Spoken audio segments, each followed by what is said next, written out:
Tonight on the docket, the campaign to audit the Federal Reserve.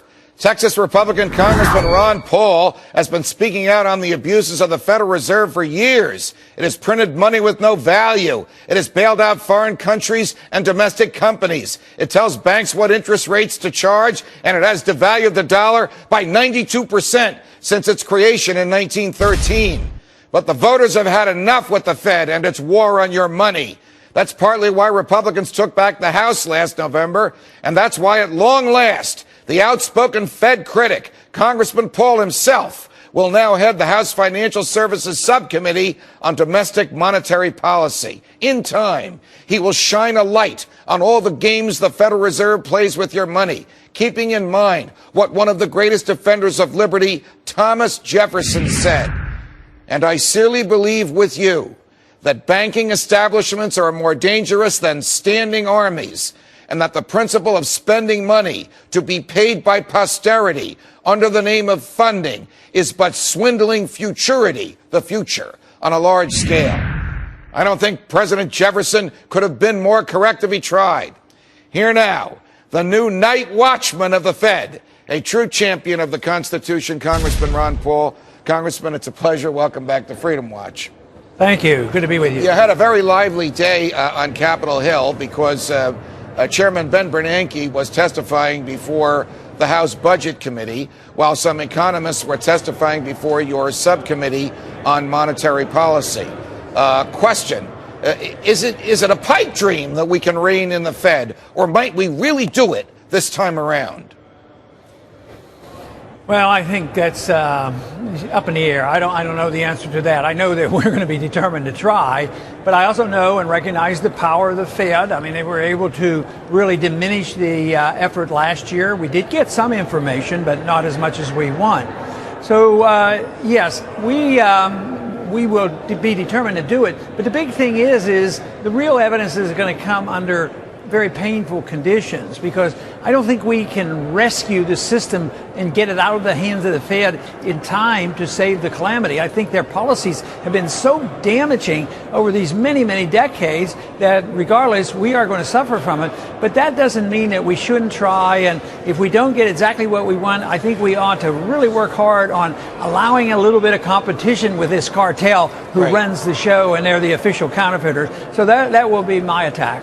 Chairman Bernanke actually told the House Budget Committee that he thinks that budget deficits are too big and budget deficits can cause problems. He is the cause. He personally is the cause, the root, the reason for that some of those budget deficits are so high, because he can give the federal government all the cash they want whenever they want it.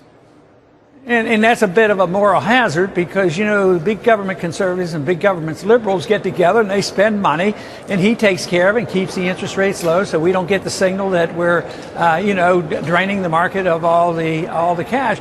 But, you know, just think of the amount he spends. He spends more money in a year than we do. He's put in $4 trillion here in this last couple years, and it's off the books. It's not even on the budget. So where does he get the credibility to criticize the Congress, as bad as they are? I have the credibility to criticize the Congress because I don't vote for him. But here he is. He spends more money than the Congress, and he bails out foreign banks and bails out everybody else. And then he said, oh, no, if Congress would have a balanced budget, we wouldn't have any problems. I mean, it's pure hypocrisy, because he monetizes the debt and he encourages big spending. You have spent the greater part of your career educating the public about the dangers of the Fed, and you almost single-handedly have persuaded the nation that we need to know a great deal more about the Fed and need to be wary about letting it do whatever it wants to do. But you're not going to be able, most respectfully, to persuade Ben Bernanke to cough up his books on the basis of your persuasion. You're going to have to use the tools available to you as a member of Congress, and now, happily, as chairman of the House Subcommittee on Domestic Monetary Policy, to force him to open those books. Can you do that? Yeah. Well, I don't know, because, you know, last year they used the law to try to force him under the Freedom of Information Act, and he just ignored it and goes to court and ties it up in court for years.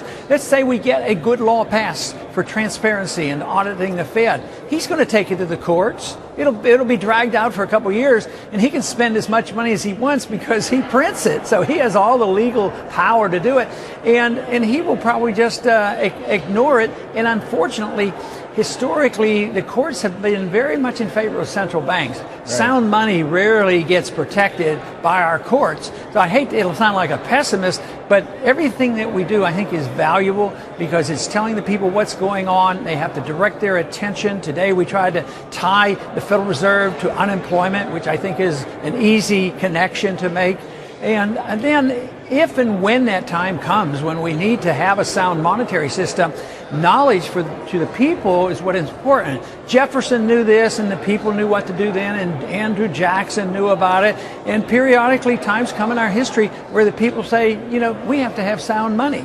So there's two things going on. One is to get more information and propose changes and competition. The other is to prepare for that day that unfortunately is going to come when, the Federal Reserve is going to do themselves in. I mean, they're going to destroy the money. And, of course, that's a very dangerous situation. I don't think Jefferson exaggerated at all when he said central bankers can be more dangerous or more powerful than standing armies. Central bankers, this one in particular, could be more powerful than the president because he doesn't have to answer to anybody because he can just add zeros to whatever bank account he wants to add zeros to. So he's more powerful than the president, and I just mentioned he's more powerful than the Congress. So a few years ago when I would say that, oh, no, it's impossible. The president runs the world, and he has the armies. Got it. But you point out that the control of the monetary system is most likely more powerful than even our president. Congressman Paul, it's a pleasure. Thanks very much for joining us.